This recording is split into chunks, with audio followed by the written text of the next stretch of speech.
Special thanks to Live Nation for all the support and sponsoring the episodes. Welcome to Stub Stories. I'm Sylvia. I'm that friend that gets you into shows, yet you don't know what I do for a living. And I'm Ricky. I'm the friend that's begging you to come to shows with me for bands you've probably never heard of. Today, we're talking about my favorite band, Blink-182. Yes, we just had a discussion that we thought somehow we had already done an episode with Blink-182 because we talk about or reference them so much. Yeah. Yeah, and apparently I love them too because I've worked on or attended 24 of their shows. So I'm so jealous. Yeah, we were just talking about the poo poo pee pee tour. Right, Fabio? So ridiculous. I like that one. Edit it out. That's amazing. Edit that shit, but I can't because it's poo. Turn it up, you mean? Amazing. Yeah, right. Turn it up. I somehow so Blink is like legitimately the most important band in my life. And I've only seen them 6 times. So the fact that you've seen them 24, I'm so incredibly jealous. Yes, I can. When their live album came out, I could recite everything like in between song banter because I had done so many shows with them in that time period that they, like Enema and of the state was just happening. So I was just like, man, I feel like I'm the 4th member of Blink. That live record, like I've owned it on CD probably 4 or 5 different times because I literally like destroyed the first 2 copies because it's all I listened to. Like I just didn't care about anything that wasn't Blink or Blink related. And I remember and it was also like a limited release, so it's not like you could just go buy it constantly. So I had to source it through like friends' older sisters or whatever. Like, you know what I mean? Like people who I like Blink, but then grew out of Blink and I just never did. So I have like a Japanese import that I bought online once that cost like $50 or something. It was insane.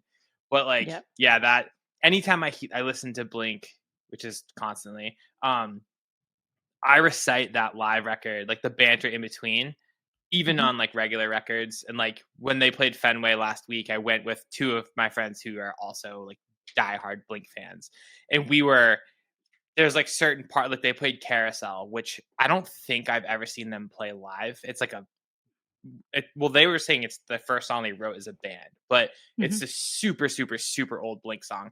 And at the very end, there's a part on the live record where they change one quick little part. And my friend Alex and I both sang that part to each other without even talking. Like it was just like the most organic moment of my life. And that I have goosebumps right now just talking about it. It was, I just love Blink. Do you know the, what is it, that naughty song they sing in between? Shit, piss.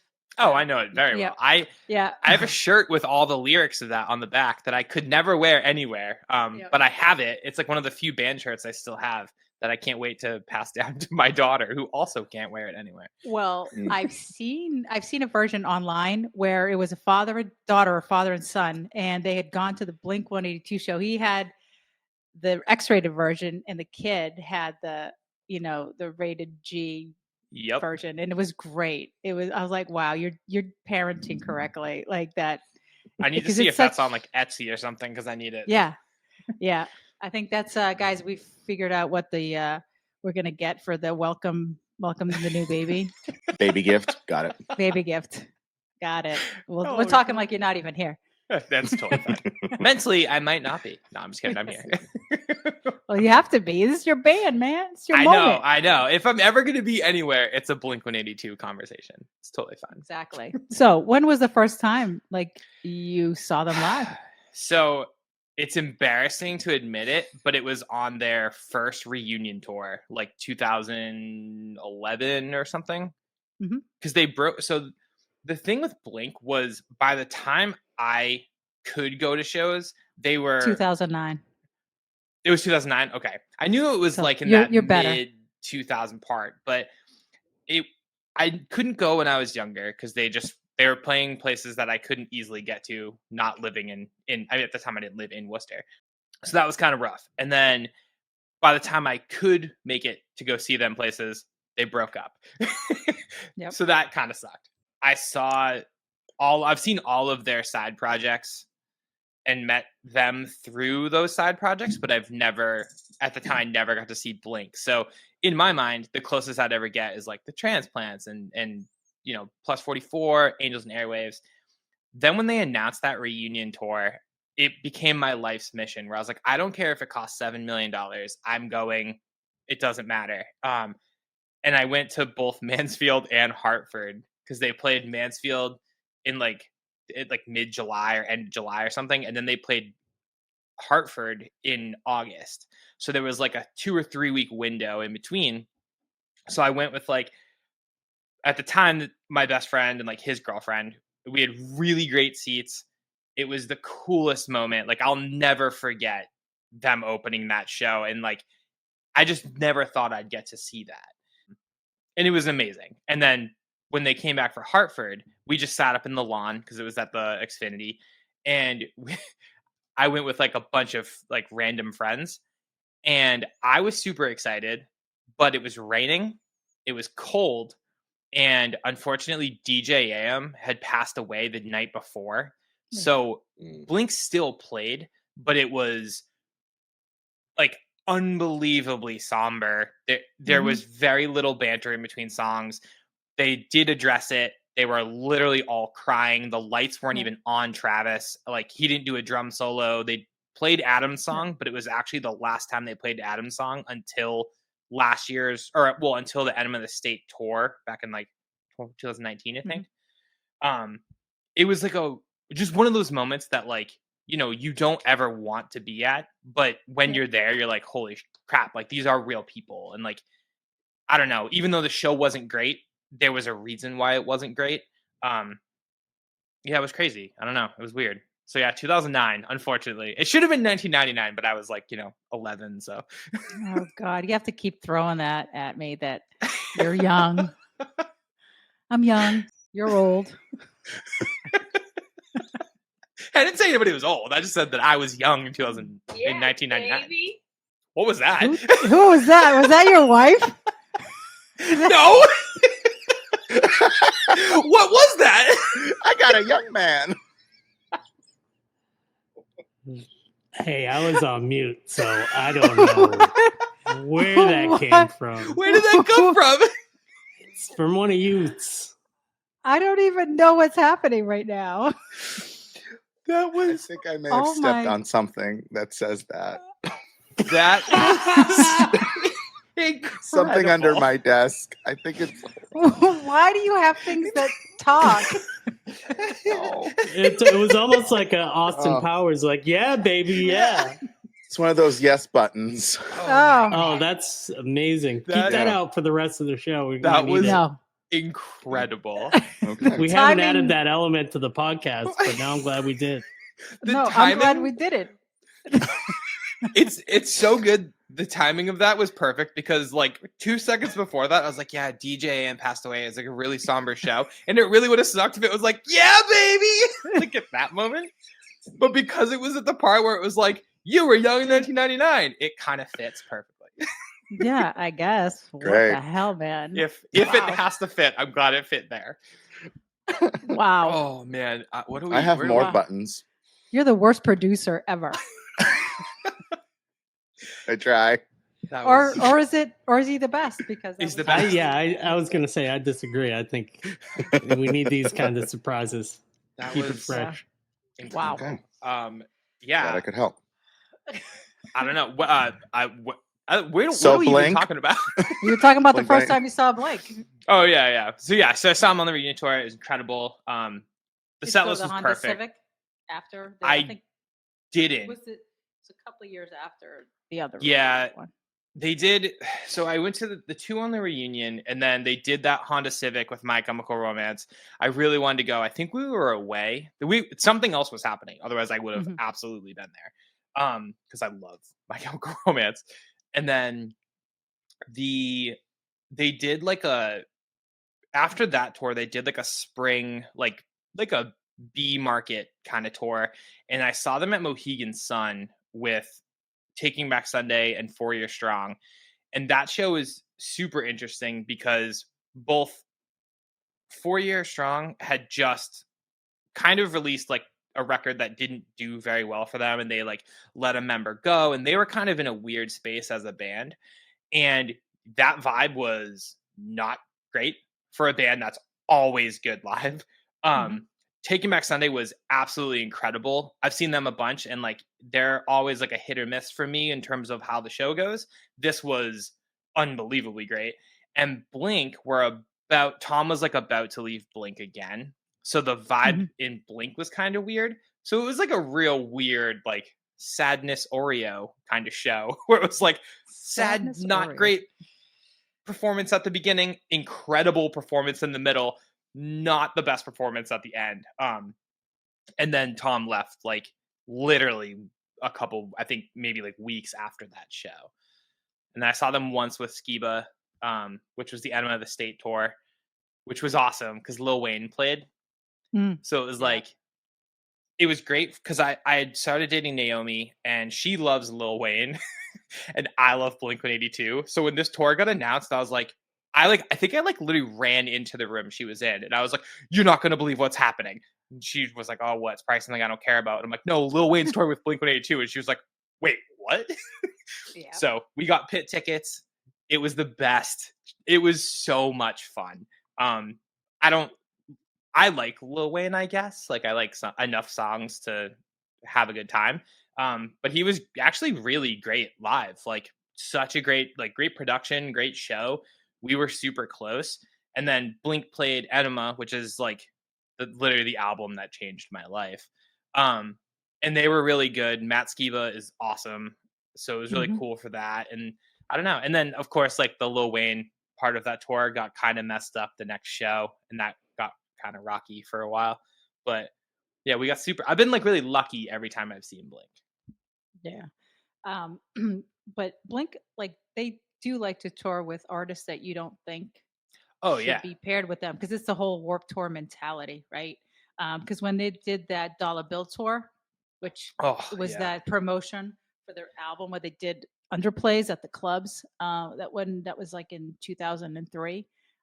So they had Bubba Sparks opening, and they had Kinnison, which is a rock band. So we got a rock band, a rapper, and then Blink. So you're just like, it's a little bit something for everybody. Yeah, I remember that getting announced because that was like, I mean, the absolute height of Blink. Like they were so huge, and I remember being did they play the Avalon on that tour?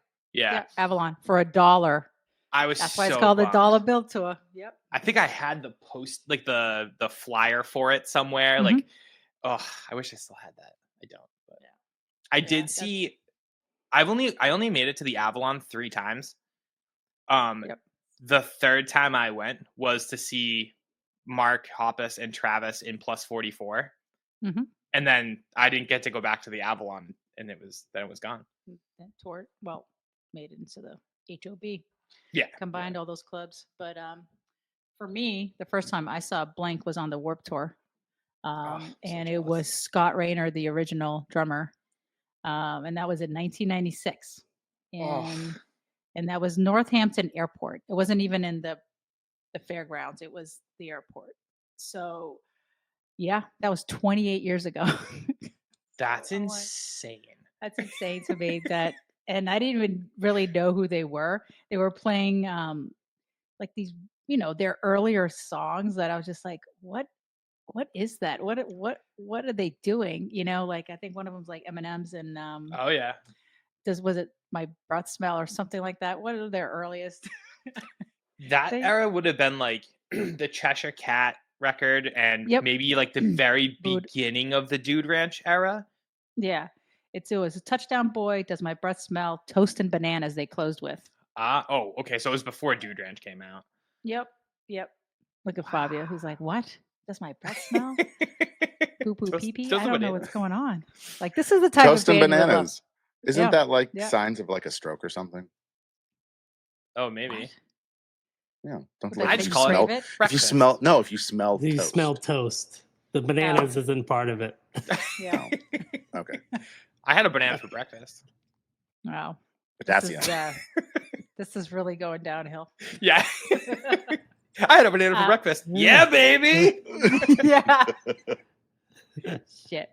Oh. Anyway, so, and then again, I saw them the following year, 1997, at the Warped Tour again. But then by 1998, That would have been like Dude Ranch era. Yeah, they played. Their thing is, people don't know, they played a lot of the BCN radio shows. So they played the Christmas rave, they did the River rave. They were very active in doing radio shows, which, I mean, now everybody sort of does them, but back then it really wasn't a thing. So they would play, like the River raves used to be like, their summer blowout, right? So the bigger venues. So at the time, Xfinity, but really Great Woods, Tweeter, and now it's Xfinity. And then they would play Mama Kins when Mama Kins was still around, like that tiny venue. Wow. Which was Aerosmith's little, like, I don't even know the capacity, probably a couple hundred in there. It wasn't that big. So Kinda yeah, like Bill's Bar, the size of like 200, 250. Yeah. Nice. So they would play things like that. And then the Snow Core Tour is kind of what changed a lot of things. I love snow core. You see everybody that comes to my office, they're like, "Oh, do you snowboard? Because you're such an outdoorsy person." No, that's from the Snow Core Tour. Okay, it was a promo item because Snow Core Tour was the Winter Warp Tour. So, so it was sponsored by all the, outdoor companies that did all that stuff. And one year, Blink was on it in 1998.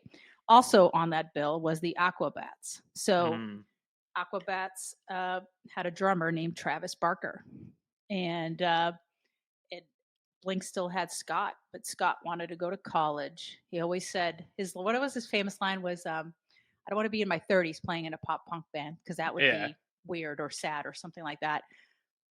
Anyway, little did he know. Little did he know. I mean, hindsight, right? 2020.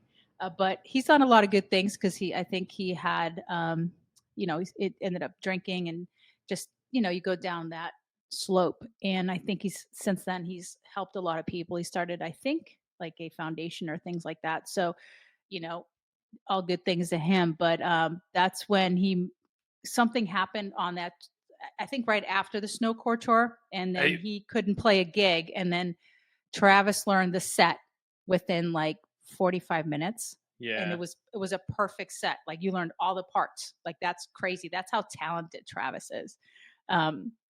So he learned the parts. He filled in for that, but he was still with the Aquabats. They were still recording, doing that thing. And then finally there was the break.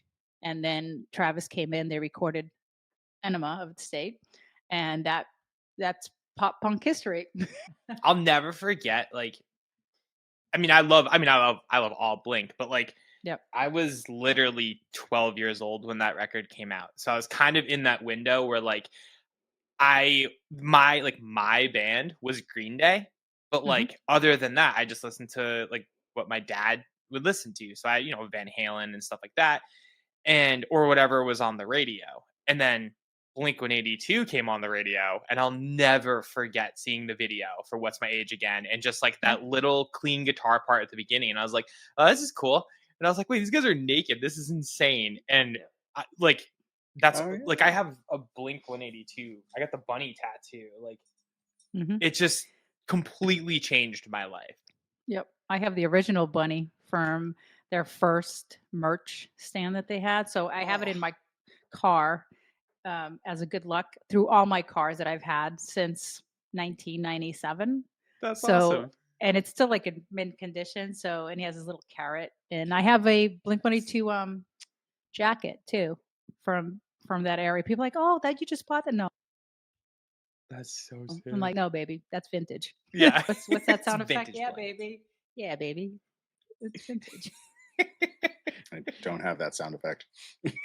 We have to have like a bunch of little things that Fabio can just control the buttons. Yeah. Oh, I would love that. That would be pushing buttons, please. Yes. No, that's awesome. I used to do all my book reports. I am not the best book guy, which is amazing because I married somebody who loves to read. But for me, my favorite book of all time MTV would put out these like very small, mostly pictures, books about certain bands in the like 2000s. I still have it. It's called the Blink-182 one is called Tales from Beneath Your Mom, which I got in trouble every single year of school because this was the book that I would bring in because they'd give you like, you got to do 5 book reports and like 4 of them would be on like, you know, Catcher in the Rye and like all these like classic books. And then the 5th one you could pick. And I always picked this one. And every single time I got in trouble because I'd have to get up there and present this book. And I was like, okay, my book report is on Blink-182, Tales from Beneath Your. And that's when I was born. Yes. That's when he was born. The church was born again. Your mom. And it was instantly like, go sit down. Like, but I did it every year. Still have it. Can't wait to read it to my daughter. It's gonna be great. And yeah, it was like it's by far the book I've read the most. Well, like Mark Hoppus's sister wrote it. It literally is like mostly pictures, and then there's like 2 paragraphs on each page. Like there is nothing to this book at all. Oh my God. It's as simple as it gets. It really is. Yeah, it's crazy. Up, like in Blink doing art behind me. Oh yeah, there you go. You forget like how good their merch and their graphics are. It's very catchy. They I don't know. I guess now like everybody has designers, all these things, but again, back then everybody was just super vanilla, and they came along and it was there's a bunny, there's it was just like fun, and they were having fun with it. They still do, it's nice to see that. I always talk about one of my favorite shows ever. Obviously Warped Tour is always my jam, like because there's just so many good memories. But we had Blink-182 at Suffolk Downs headlining that, and to me that was huge because that was the biggest show I had been a part of at that time.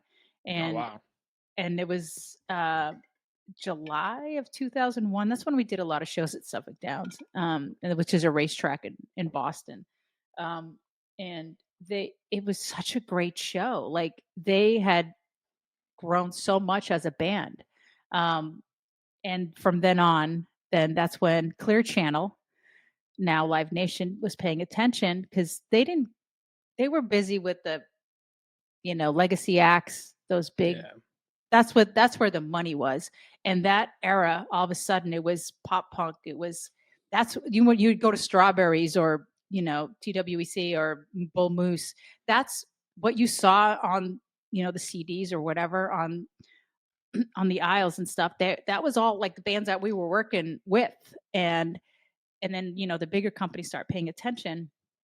And unfortunately for me and for the company I was working for, we saw them from the beginning. But they remained loyal, and there was always like a thing in there where we would be involved somehow, but it's not the same when, it's not your show anymore. So anyway, that's my little sad story. That's so cool though that you got to be like a part of like the early Blink and like when Blink was like literally on top of the world type of moment. Yeah. Like that's sick. Yeah. Keep getting and blurry. I keep like the sun. There's like a glare. Yeah. There's like a glare, and it's like my world is not used to all this sunshine. So you could say that about a lot of the Warped Tour bands, right? Because they were not mainstream, and all of a sudden they became mainstream. Yeah. And then people start paying attention to it. Maybe people were paying attention, but they weren't taking the gamble on them. It was mostly the indie promoters doing it, whether it be us here, but there was other smallish indie promoters doing these shows. But then you run out of space to do it because you don't have an amphitheater as an indie promoter really at that time. Now they do, but then no.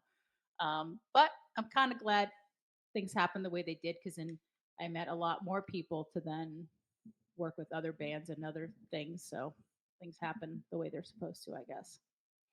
Did you get to work the Pop Disaster Tour when they toured with Green Day and Saves the Day, Jimmy Eat World? On the promotional side, yes. Because at the time it was Clay worked on it too. We were working for like Live Nation, so we got to do like the grassroots stuff for that. Oh, so nice. That was cool. So, but yeah, um, I have change varies. I didn't get to go to that tour, but that was like one of those tours that like even though I wasn't there, it like kind of has followed me my entire life. Like I have a friend who her dad worked that show, and like he would bring home his like working passes for all the shows and like throw them in a box. And then he was moving and gave her a bunch of them. And then she gave me like some of the Bruce Springsteen ones, the Blink-182 ones, the shows that like I cared about. And one of them was the Pop Disaster Tour one. And I was like, in no world should I have like a working pass from this show, because this tour has like literally been this like white whale moment of my life that I'll just never, obviously I'll never get to it because it probably won't ever happen again. But like it just kind of like changed the game. And now like whatever 25 years later, I have like the pass from it.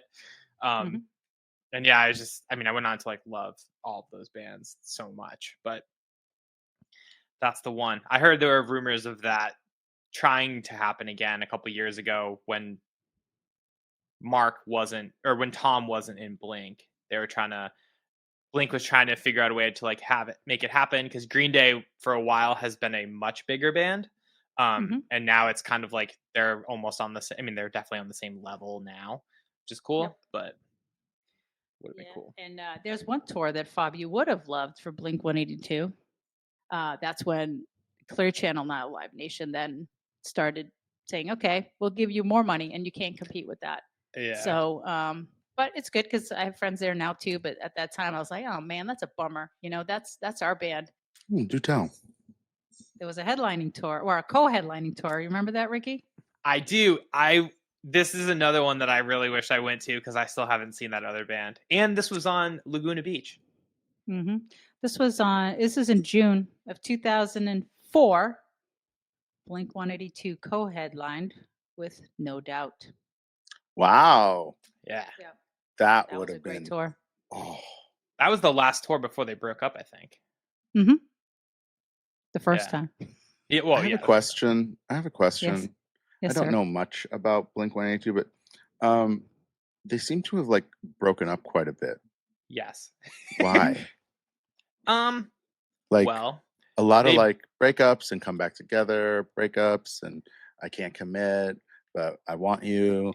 Well, I mean, they're really close. Okay. So you grew up, just think of all your friends, right? You grew up together. You've been together through a lot. Now, all of a sudden, you got a bunch of money thrown at you because now you have a major label. At one point, one of them doesn't really like that the freedom's taken away. So, and then others do. I mean, it changes people. I mean, it does, but they also started the band when they were in high school. Yep. And as that far back. Oh yeah. And then like as they got older, like Mark kind of always wanted to be in Blink-182 and was cool with Blink changing their sound. Like their last record they put out before they broke up sounds literally nothing like any of the music they put out before that. And which now it's like super iconic. I mean, their biggest song is on it. Like it really was like way ahead of its time. Robert Smith from The Cure was on that record. Like it really was like, it didn't make sense for 2004. Yeah. Tom wanted to do more like U2 style arena rock, synthy, kind of like big rock music. And Mark was into The Cure, Tom was into U2, and they wanted to kind of take the band in different ways. Directions. Yeah, different directions. And I think there was also like Tom's pretty open about like a pill addiction that was kind of messing with a lot of things. And instead of just taking a year or two off from the band, they kept touring, and then they started to hate each other and they broke up. Tom went and started Angels and Airwaves.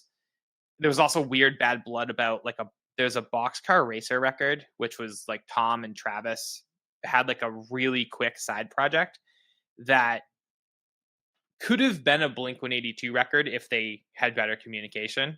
And they didn't. And that made things really weird between Mark and Tom. And then when they did get back together, you can tell that there's so much Boxcar influence on that self-titled Blink record, but by then it was kind of like too late. So they broke up for like 10 years. It was very sad. Or like Wow. 5 years or something. Yeah. It's very Oh. sad for me. Yeah, I mean, just think of touring together all the time for many years. Like it's a lot Yeah. being around the same people. Like no matter, and you as you get older, you're changing. You know, your priorities change. You're getting married. I know each of them. The last time was it at the Centrum when it was they did a show there. I remember their wives were with them. And you're like, wow, I saw these kids back in the day, and now they have families. Yeah. So things change, you know. Interesting. And then obviously with Mark getting sick, unfortunately, but I think it was sort of like a blessing where it's like, man, life is too short. We gotta, you know, you're one of our best friends, and it's nice to see them all together again, you know. So yeah. The better first than time ever. first time they got back together was after Travis's plane crash. Mm-hmm. They were together for like, I don't know, 5 years or something, and then they broke up again, and then they got back together this time after Mark like had his cancer battle. So it's kind of crazy that they break up over like petty little crap, and then they get back together after these like super traumatic life experiences. These major life events. Yeah. Yep. Oh. I mean, those are the people that have your back, and they're reminded every time, right? So I hope this is it. And now they're in the place. I hope you know, so. I do watch the Kardashians. I will say that. I do too. They got one now. Because I know because I could see hanging out with them. I could see With that. the Kardashians. I know nothing about them. I know very very little. And so I hate when people hate on like Courtney, right? Because she's married to Travis, right? Like, oh, whatever, like, or they don't like Travis. I'm like, he's one of the sweetest guys I've ever met. If anybody talks shit about him, I will fight them because he's who he is on TV. Like, you know, they're all lovey-dovey. That's not him acting. That's really him. He's really a nice, amazing person. They make out a lot.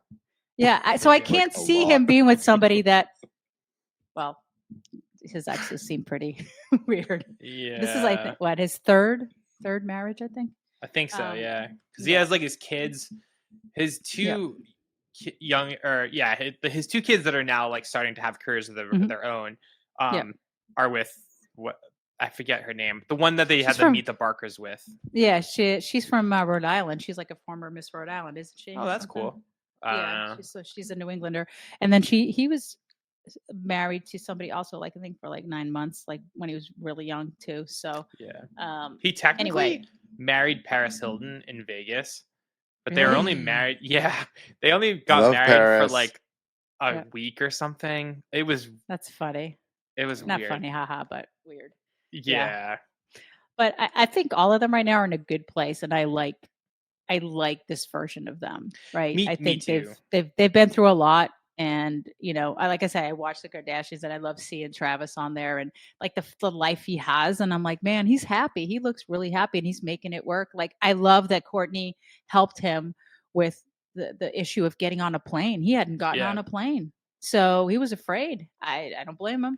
Yeah. So the fact that now because they weren't touring like people don't understand, they weren't touring to these markets because Travis he just couldn't do it. Wow. So anyway, so now that I think, if anything, that people can respect that she supported him so much that now he'll get on that plane. In Australia, it's not like any hop across the pond. He's like, that's a long ass flight. So that's a 26-hour flight. Yeah. So when I see that, I'm like, wow, like you've come a long way. So anyway, look at me shouting out the Kardashians. We're gonna be friends. We'll have them on. No big deal. We'll just call Kim. Yeah. What's up, Kim? Yeah, no, it's definitely cool where they're at now. I mean, they're a bigger band now than they were even at their height in the early 2000s. Yep. Like, they're playing. I remember when I saw them on that first reunion tour, the Mansfield date at that point was the biggest headlining show they've ever played. Mm-hmm. Now they're doing, I mean, they did the Garden last year. They're doing stadiums this summer. Like, playing SoFi Stadium, playing Fenway. Like they're playing these massive places. But they also sound better than they've ever sounded. Like Tom as a guitar player is like not that he wasn't a musician when they started, but he was like, playing like crappy pop punk stuff. Now, like his guitar work is unbelievable. Mark's writing some of the best songs he's ever written. Travis is like an animal. Like he's incredible. He's always been. He's always been the best. But it's just cool. Like I don't know, they sound so good. And like, I don't know, it's fun seeing these songs that, shouldn't be played in stadiums with like pyro and like lasers, and there's all this crazy production. It's just, I don't know, it's really cool. I think they're also at a place now too where it's like they're comfortable doing side projects, and it doesn't mean the band has to break up. You just take a year or two off and do whatever you got to do. I just hope that Tom goes back to Angels and Airwaves because we run their fan club. Really? So let's get back there. That's awesome. that they're a fun group of guys too. So Angels is cool. I only saw them once. They did a Palladium show, I don't know, 2008 or something, like 7, something like that. I remember going to that. I wish we would so this current Blink tour, right? There was so much animosity around their side projects, but they're in such a good place now where there's a moment in the show where Mark does a little bit of a Plus 44 song. Tom does a little bit of a Boxcar Racer song. And then Travis, because Travis has a song he sings on the new record. It's like a 17-second punk song. He does that. So they each get this little moment. But to hear a Boxcar Racer song sung in 2024 by Tom DeLonge is like a moment for me. I mean, the Plus 44 stuff's incredible. I love that record. One of my favorite nights of my life was going to see them and getting to meet them at, remember the First Act Guitar Studio on Boylston Street? Oh my God, yeah. So my dad's friend won like an FNX radio contest and got like a pass to go see and meet Plus 44, and he had absolutely no idea who that was. So I was leaving the second Avalon show that I went to, which was Newfound Glory, and my dad had called me at like 11:45 at night, and he's like, "Hey, I don't know if you know who this is, but like, do you want tickets to go see Plus 44?" And I was like, "Wait, are you kidding me?" And he's like, "Yeah, like my friend won these tickets, whatever. Like I'll bring them home." So I get home.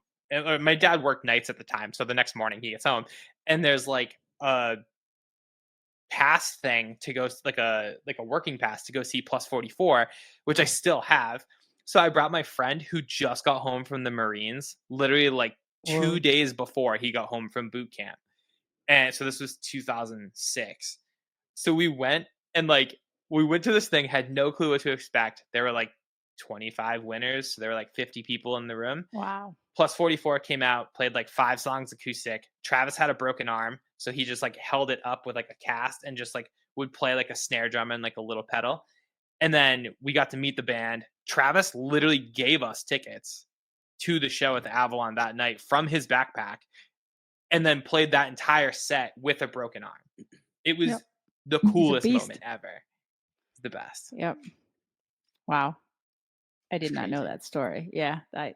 I love, again, like you mentioned, like I love this version of Blink-182. Like I can't say enough good things about them. I was looking through stuff, and I did find a really old picture of me, Tom, and Mark. I think Travis was being interviewed at the time, so I didn't get him in the photo. But it's like the three of us and my boss at the time, and we're holding up UMass Lowell like shirts. And awesome. Yeah, and I am a complete dork in that photo, and I'm just like, oh my God, I love these guys. And actually, I have to find that audio. I still am.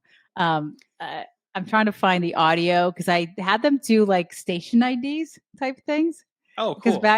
So I have to find that audio. It's on one of those old disc somewhere, and it's like, "Hi, I'm Tom, and or I'm Mark, and I'm playing the Songus Arena." Like, I have to find that audio because I was just a dumb kid going, "Here's a little microphone." Like, now people do it all the time, but I had to actually get the equipment to go do this because I didn't have any of that stuff back then. I still had a Windows computer. Like, that's like how sad it was. Like, yeah, I'm a Mac girl. That's right. Shout out Apple. Shout out to Apple. Like Apple AirPods. Nice. Like Nice. anyway, we were trying to do like our friend there, right? Shout out Apple. Shout out Apple. Shout out Blink.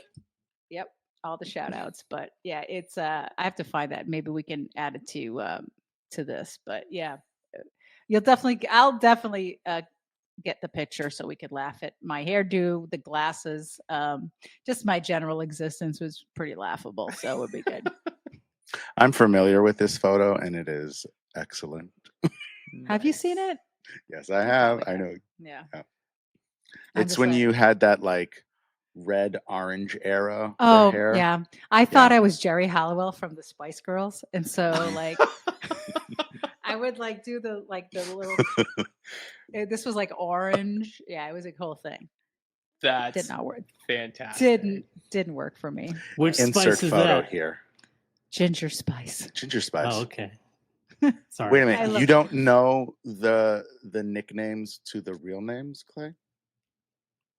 I know one of them is married to David Beckham. Yeah. Yeah. Okay. I don't That's actually.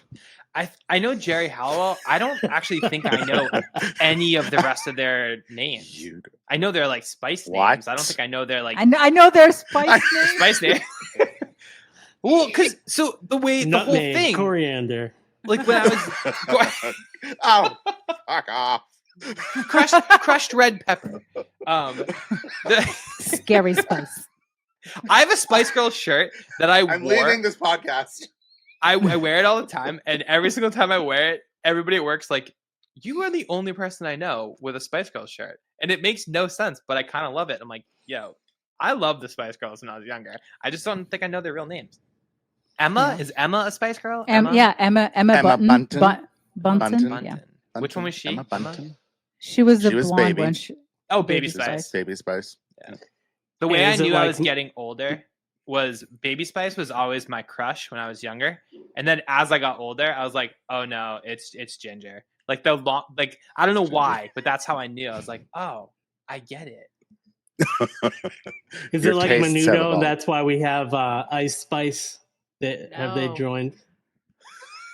No, Ice Spice is different. That's she's different. She's different. new, right? Ice Spice. Yeah. Well, I like her commercial with Ben Affleck. That was pretty funny. So anyway, and she's friends with Tay Tay. So I did know that. That's the only thing I know about her. Well, that's all you need to know. Okay, she's Taylor Nation. That's it. That's all we need. When Blink was at, they were over somewhere where Taylor Swift was playing at the same time, and Mark's wife went, and I think Tom was there too. I don't think I saw Travis like post anything, but yeah, some of the guys went to the Taylor Swift show the day before. Travis wouldn't post anything. There's a little beef there between him and Taylor Swift. Not him, but no, yeah, the Kardashian thing. Yeah, I forgot about that. Yeah, do tell. That's a good point. Oh, you don't know about this? Spill that tea. Mm-hmm. No. Oh well, there's a song on the new Taylor Swift album that's supposedly about Kim. Yeah, bullying her. You know that? Oh yeah, that's right. I do. That's right. Okay. But I think Kim's trying to win her back. I think Kim was under the influence of dipshit Kanye. husband. So yeah, I don't think Kim's a bad person. I mean, all the good she's trying to do for somebody who started with, like, the sex tape, and they've turned that into a multi-billion-dollar business. Good for you, man. Yeah. She actually did modeling so Travis. It's coming back, I think, like literally right now. But Travis had this clothing company called Famous Stars and Straps that was massive. Yep. I have like belt buckles from it, and I'm like, I'm not a belt buckle guy, but I was young enough, and I was like, I need this belt buckle. They're so sick. But Kim did modeling for Famous Stars and Straps when she was like 19. Yeah, she was friends with Paris. Paris. Yeah, they all kind of ran in that Same Yep. thing. It might have. She actually might have even did the modeling before she worked for Paris. Yeah. So he goes like so far back with the Kardashian family. It's like Yeah. crazy. Yeah. Huh. I mean, he was friends with them beforehand. So he was the friend watching his crush be with all the dipshits. It He happens. waited because he's a good boy. This is like a Travis Barker appreciation podcast. Like, It you know is, what? Let's it speak is, to the yeah. character of Travis I Barker. just and also like, besides being talented, he's a great guy, and Oh, yeah. he has like all these other acts that he's producing, and like Kenny Hoopla, like Yeah. who's really great, and there's others. So anyway, His Transplants project with Tim Armstrong is like, that was like, I'm taking full credit for it. They made that band specifically for my musical taste, where it's like hip hop, there's pop punk elements, there's like Tim Armstrong from Rances in it, and like it just makes absolutely no sense to be a thing, but it's a thing, and it's for me. It's for me. what's that sound? Like, who's drumming? Is it Travis? Travis, is that you? There's like drumming. You hear it? Oh, I don't know. Fabio touching his mic stand. Look, you hear that? Hands off. Oh, Like that. Okay. look at that. I wasn't gonna say anything I was. It was annoying me.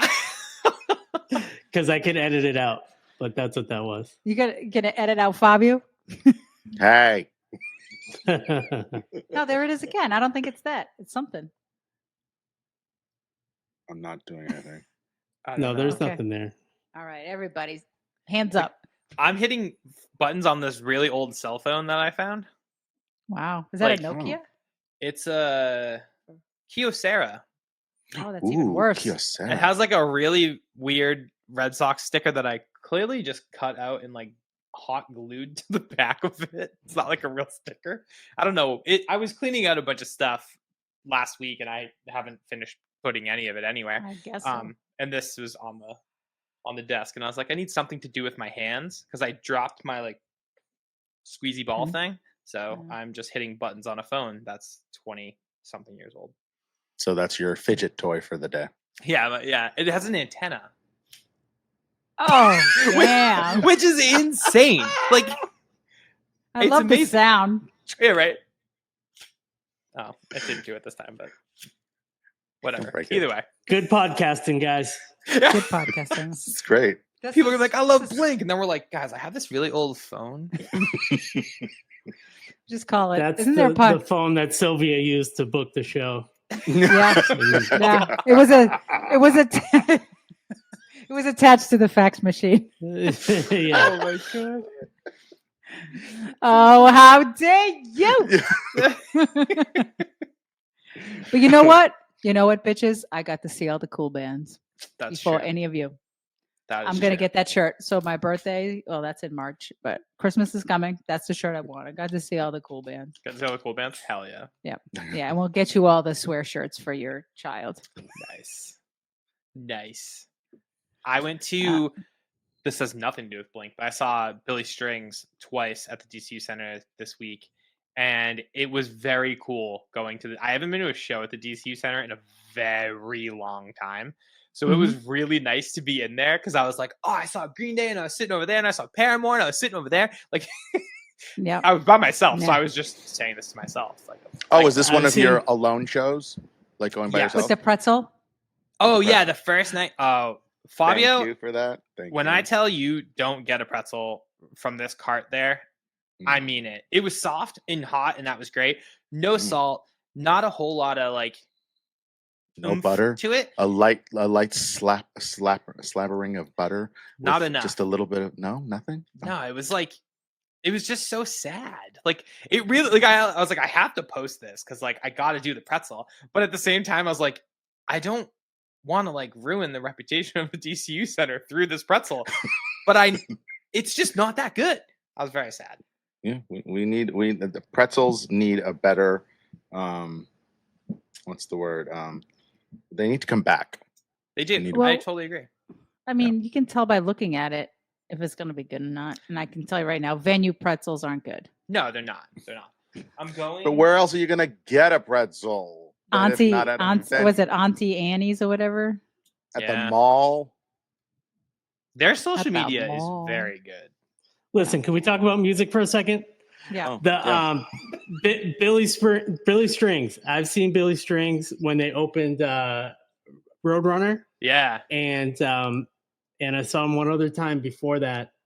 But man, I was super surprised at how many super like deadhead hippies show up to those bluegrass shows. That Me is too. wild. It was like Patchouli Nation in there. Yeah. So- I had no idea. Wow. I like legitimately did not know what to expect at these shows because like I mean I like bluegrass. I'm not like a diehard bluegrass fan, and I would have gone to one of the shows if it was like in Boston, but because it was in Worcester, I was like, I'm gonna go both nights. I couldn't even believe my eyes when I parked my car like up the street because like I'm not paying for parking. Like so I like parked up the street, like I know everything about Worcester. So I like knew where to go. And I'm looking out my window of my car and I like text Naomi. I'm like, oh hey, like I just parked. I'm gonna like head down to the show. And I kind of had an idea at this moment because there was like a line of like white bros just walking next to my car, straight up drinking like craft beers out of can on the street. And I was like, that is super illegal. But like, this is kind of the vibe. And then as you got closer, they turned the parking lot, like the Palladium parking lot, became like a Grateful Dead style parking lot where there were like Oh man. balloons and canisters of things. And they're selling things. Yeah. So you try to stop them. Right? I like all I did was cut through and I was like, what the hell's going on down here? So like, here's me like walking Make sure you through, still got like, your wallet. Yeah. Well, I wasn't worried about that. This one guy was like, yo, do you want to buy a beer? And I was like, what? Like, no. And then there were like balloons Kinda. everywhere and canisters and like guys just like moving things. It was unbelievable. And then I got inside and then that's when I realized like, oh, this is like a Grateful Dead type of crowd. Because the guy next to me was asking me like how many times I've seen him, and I was like, "Oh, like this is literally my first time." And he's like, "Oh, I've been to 25 shows, and like I saw him at Red Rocks with the drummer from the Dead, and they do all these Dead covers." And I was like, "Oh, this now makes so much sense." It was amazing. Like the musicianship on stage was out of control. Wow, you saw him twice in a row. That's so cool. Yeah, it was awesome. It really was the best. It was cool. But yeah, who knew we'd start talking about Blink and then end it with a bluegrass show? Little bonus very much like how they go on tour. They always bring, unexpected guests with them on tour. Yeah. So sure, we've had unexpected guests, unexpected pretzels. Talk, unexpected sound effects. Let's talk about weddings. So when I got married, no, actually, we can tie this into Blink because so when I walked down like the aisle with my parents, Naomi was like, oh, what song do you want to be played? And I was like, I don't know, a Blink song. And we found like a string quartet that does like 15 different Blink songs. And I was like, oh my God, we can do this. So this was like kind of crazy because there's obviously songs I like way more than All the Small Things, but I wanted it to be a thing where like people who don't know Blink knew what it was and like felt comfortable with it. So I was like, oh, we'll just have like a string quartet of All the Small Things playing as I like walked down the aisle with my parents. And all of our friends were like, as soon as it started, it made so much sense that you had Blink-182 playing at your wedding. I was like, hell yeah, it was sick. I love that. It was great. So yeah, Blink's been a part of every moment of my life. And my daughter... you gotta have it for the birth. I was gonna say, for the birth. I gotta figure it out. I'll figure out something. Maybe you can have that string quartet like playing in the background. Yeah. All the small things. I feel like Naomi is like in the process of like the most painful, stressful moment of her life. And then you've got me being like, what Blink song do you want to hear? I will be murdered. That poor woman. Yeah. No, actually, she would be like, oh, him again with his Blink. When we were kicking around baby names, I, of course, was trying to find a way to like tie the baby's name into either the first two names I thought of were Josie, which is a Blink song, which I don't want my daughter to be named Josie, but like if we agreed on it, I would have gone with it. And then the other one was Sheena from the Ramones, and both of those were shot down right away, which is for the best. So, Mm-hmm. but it would have been cool. I like how they're just a little bit different, Yeah. They're just a See, little. with Josie, people think Josie and the Pussycats. That's I what they know. would go. And then they with were Sheena, it was like the Warrior Vanderpump. It was Vanderpump Rules. She was like, we can't name our daughter after Sheena Shea, and I was like, yeah, I know, you're right, that's true. But I'm in like a Ramones mindset. She's like, it doesn't matter. Holy it's too close. That's where it went, kids. That's where it went. All right, let's close this out because we're at 55 minutes. Damn it. 11:11. No. Make a wish that this Sweet. doesn't suck. All right. That was awesome. 11:11. Okay, Okay.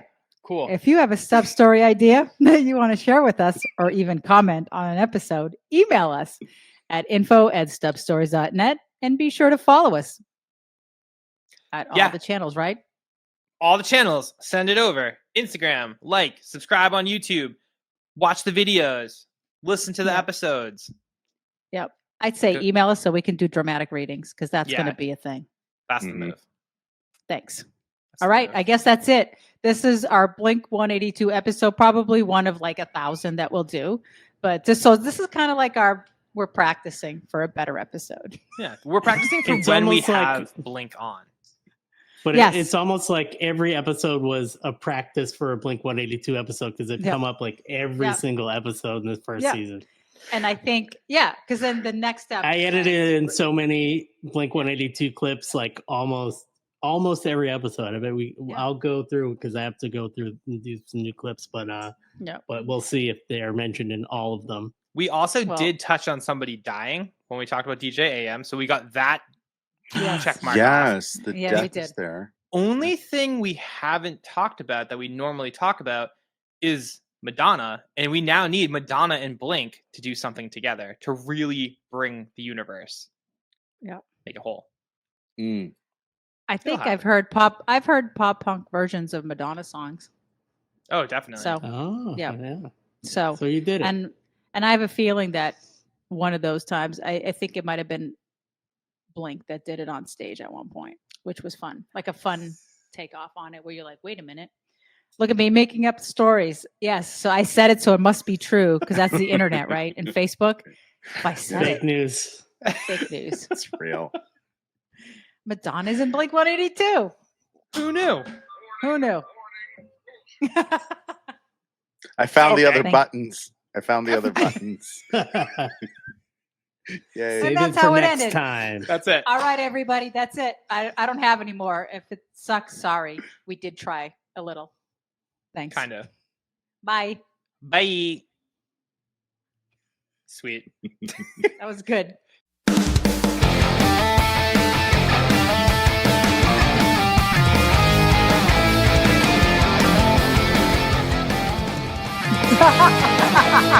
Stubstories.net. Hi, this is Sylvia. And I'm Ricky, and we are Stub Stories. Please follow us everywhere you listen to podcasts. You can find us on every social media channel. Make sure you're following our YouTube, like, subscribe. And check out our website, stubstories.net. That's it. Special thanks to Live Nation for all the support and sponsoring the episodes.